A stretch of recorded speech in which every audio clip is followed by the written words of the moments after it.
Hi, everybody. Welcome back to my virtual campfire. I'm the RV Wingman. Hope you're doing great today. Thank you for joining me. Today's video is going to be about a couple of things. It's going to be a sad story. I got an email yesterday from a woman in her 80s that has, I think, made a big mistake, possibly. Hopefully, my communication back with her will help her, smash on the brakes, so to speak, on this RV deal. But it's also about something much bigger. It's about us not being as smart as we think we are. Am I saying that you're not as smart as you think you are? Yeah, neither am I. And there's a study that I'm gonna go over here in a minute to kind of prove it to you. I think that the older we get, we learn that we don't know as much as we think we do, and we make snap judgments based on partial parts of the story. And if we just took our time to listen to more, to ask more questions, we might come up with a different conclusion. Nah, we're too smart for that. Hey, by the way, this channel is brought to you by America's most trusted RV dealers. I love these people. And if you would like to get a great deal on a great RV with honest people, you can scan the QR code that's down on the bottom of the screen right now. Or if you're watching on a mobile device, you can click on the little word more. Down below, it will pop up the description, and a link to them will be down below. But if you're going to spend some money on an RV, by all means, please check out the dealer you do business with. These are America's most trusted RV dealers, and I trust them implicitly. Okay, going back to this story that I was going to use as an illustration and the email. Which should I do first?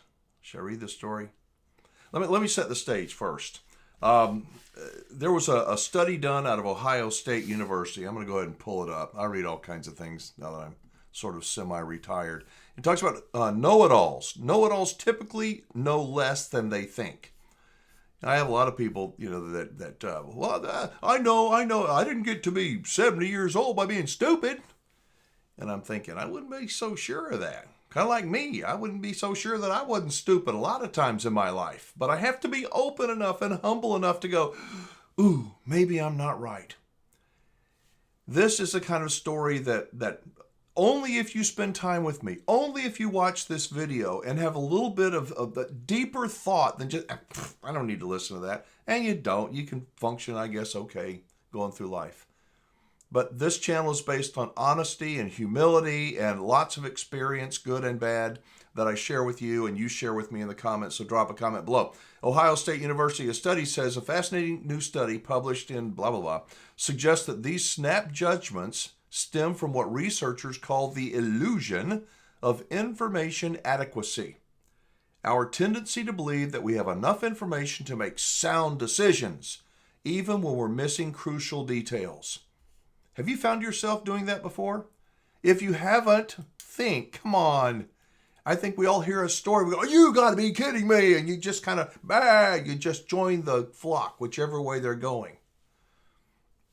It's easy to do. It's hard to go, wait a minute, there's got to be more to this story. I gotta be objective. I got to be open-minded. It says, we found that in general, people don't stop to think whether there might be more information that would be helpful, that would help them make a more informed decision, explains the study's author, Ohio State University member, blah, blah, blah.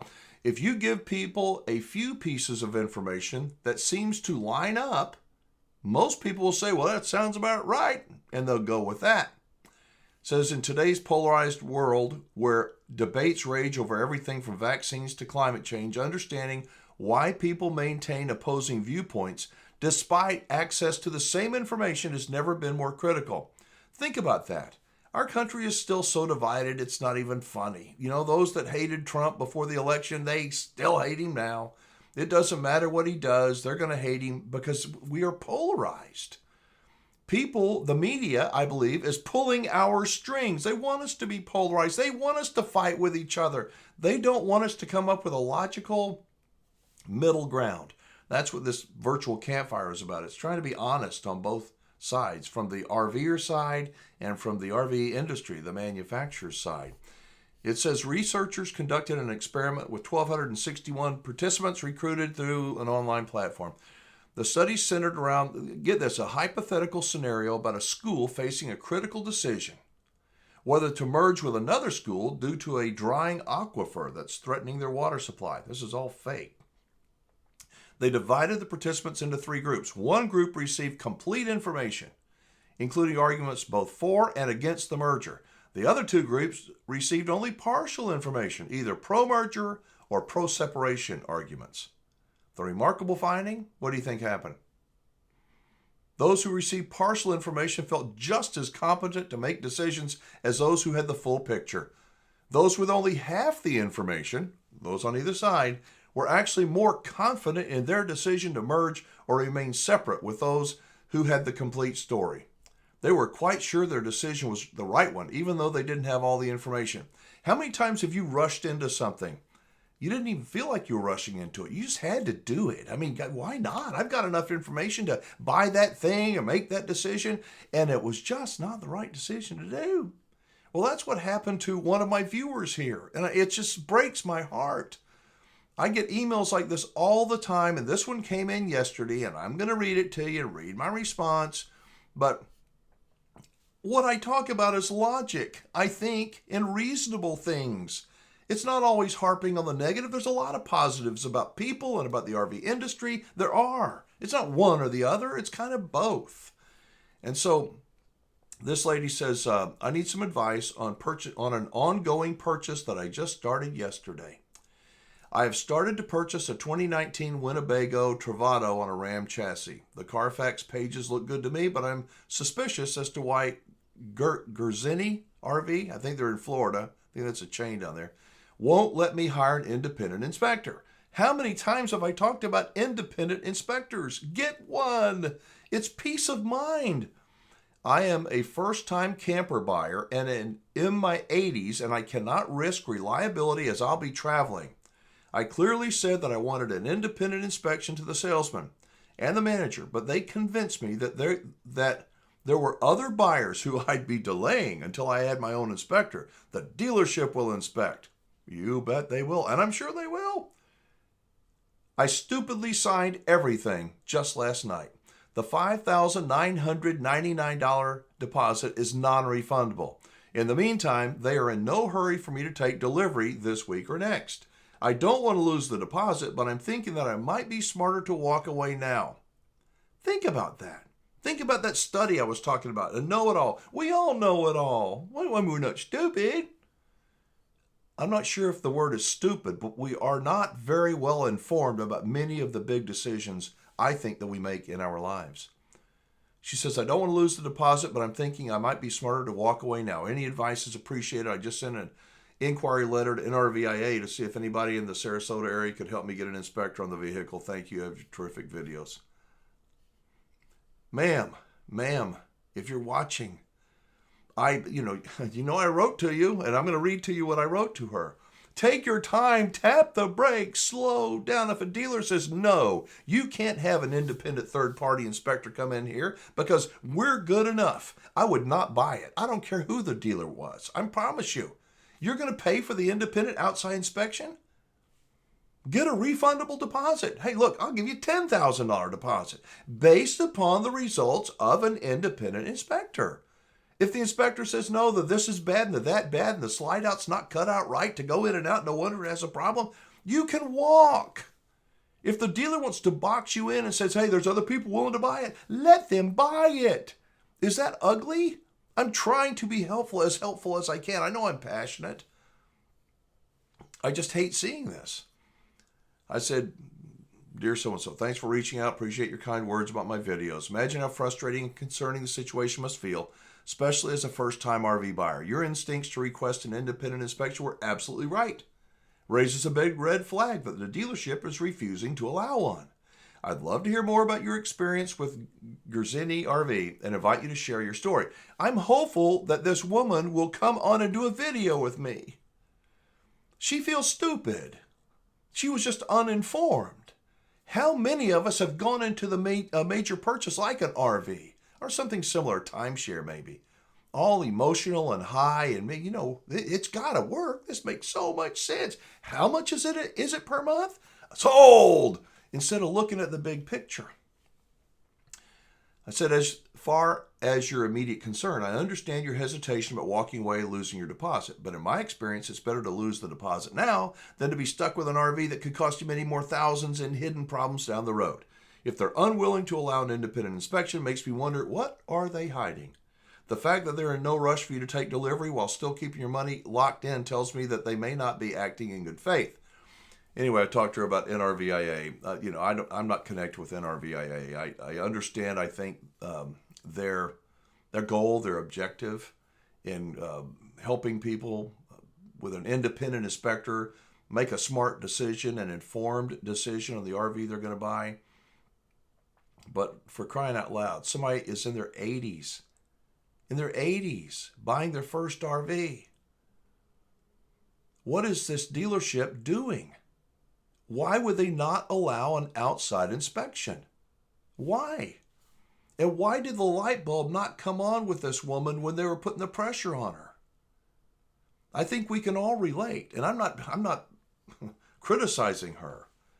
You know, those timeshare people, some car sales people, some RV people, they know how to put the screws to you. I mean, at the RV shows, somebody's coming over here. Look at that RV in just a minute. You sure you don't want it? Think of all the fun you're going to miss out on. And they use every manipulative tactic there is. And I understand some of that. Some of that's good, I guess. But much of it is to get this. It's to get this from you. I suggest those inspections are a good idea. I also suggest whatever you're doing, look at the financial motivation from the person who is trying to do business with you. Do I want you to watch videos on my channel? Yes, I do. And I am so rich because all the views I got.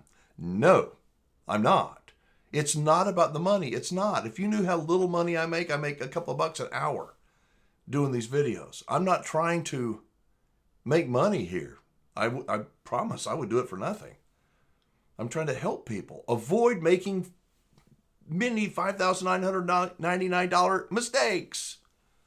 And maybe it's a great RV. I don't know, what was it, 2019 Winnebago Travato? I don't know. I just want you to think, what is the financial incentive for the other party? I had to go this morning. I'm on Medicare, okay? My next birthday is coming up. I'll be 70. And I'd just gone 6 months ago to get blood work done. But this morning they wanted more blood. So I gave them more blood. They said, well, now you got to come back next week so we can tell you what your blood said. And I'm thinking, I don't want to come back here. People are coughing. Everybody's got the flu. And I got to wait 45 minutes to go in and just find out 5 minutes. Hey, you're fat. You need to cut back on the sugar. And I already know all that stuff. Unless there's something really, a red flag comes up. And so I'm thinking this. And she said, well, next week and come in at blah, blah, blah. I said, do I have to come in next week? Or can't we just do this over some portal or something? Oh, no, you need to come in. Okay. All right, put me down. So I got on the appointment book. Well, I get home and I do some checking because I'm just a jerk like this. And I went and I checked with Medicare. How often do I have to go in on Medicare and get my blood taken? How often do I go see the doctor? Well, you got to go in a couple of times a year. That's it. Do you have to go in? Do you have to go in to have the blood results read to you? It's not going to be the doctor. It's going to be some PA. Nothing against them. But it's a little 5-minute, 10-minute deal, right? To expose me to all that stuff. And the answer was no. No. Doctors are not required to have you come in to read that information to you. But they said that they were. I was required to come in. Then I dug a little bit deeper. And I am required by that doctor's office, that big group of doctors. Our policy is if you don't come in where we can charge, and it's $100. I told you I'm kind of a jerk. I dug in. It's like $98 is what Medicare pays the doctor's office for me going in there and them telling me that my cholesterol is too high and I need, to cut back on my sugar. I don't want to expose myself to all those damn people. Coughing in the waiting room on the other side of the deal, and all I want to do is get the results of my blood work. But the doctor's going to fire me if I don't go and let the government pay the $100 on my behalf. Look at the financial interest from the other person. What do they want you to do? They want you to buy a bunch of drinks at a restaurant and expensive meals? Probably. And they'll be real nice to get you to do it. And sometimes it might even be worth it. At an RV dealership, what do they want you to do? Give you their money, or you give them your money. That's what they want. Look at the financial interest. I'm not saying that that's a bad thing. We all have to make money. If we don't make money, we go out of business. And going out of business is not a good thing. But there's a difference, as my friend Kevin Fraser says, between making a living and making a killing. It's dealerships like this. What is it? Gerzini? How do you pronounce it? Gerzini RV. And I think that dealerships like that won't allow an outside independent inspector are making a big whopping mistake. Going back to that, the know-it-alls out there that don't really know it all, I think it's best for all of us to say, you know what?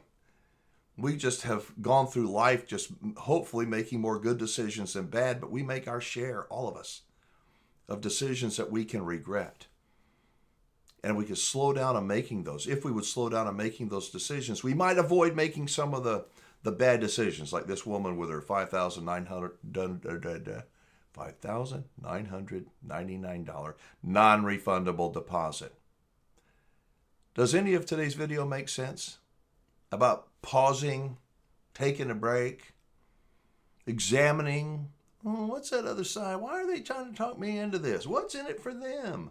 What's in it for me? And make a rational decision. The last thing, and I know I'm going on and on today, is be careful of payments. You're buying an RV.